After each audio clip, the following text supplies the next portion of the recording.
evening and thanks for joining us tonight. For weeks, we've tracked flooding on the isthmus due to high water on Lake Mendota. And this week, the Dane County Board will look into permanently lowering the water levels there. New tonight, our Keely Arthur live at the Tenny Lock on Madison's near east side with all the details here. Keely?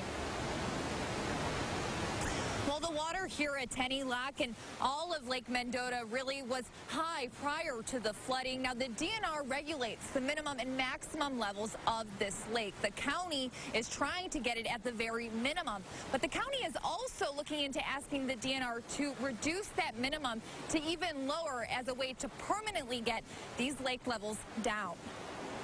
We kayak, we canoe,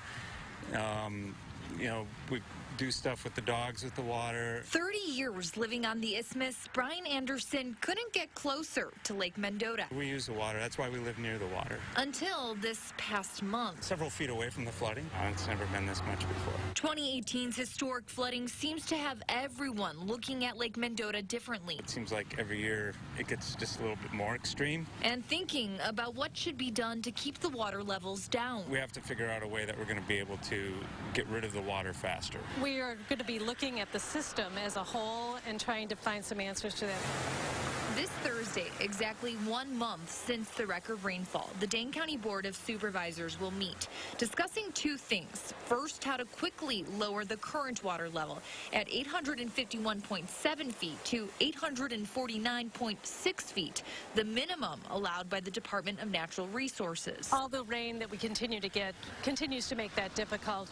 We've got the system wide open and we're trying to run water out of it as quickly as possible. It will take months to get down to the minimums likely. Secondly, the board will discuss the possibility of reducing the water levels long term below the minimum currently allowed. We need to get answers before we just say let's drop it a foot. What's the impact on the whole system of dropping a foot, and how would that help us in preventing flooding on in parts of the system? Is that the answer? Board Chair Sharon Corrigan says it will be months before we know if it is. An advisory team will now start to look at the long-term effects of lower levels. If it looks like a good option, the DNR will ultimately be petitioned to permanently reduce the levels, which Anderson fears would change everything. It's going to turn it into a big marsh, and it's not what people think is going to happen. And again, this is just conjecture, lots of meetings and discussions, and ultimately an approval by the DNR, which would happen in the spring before any reduced levels happen here on Lake Mendota. Back to you. Our Keely Arthur reporting from the Tenny Lock tonight. Keely, thank you.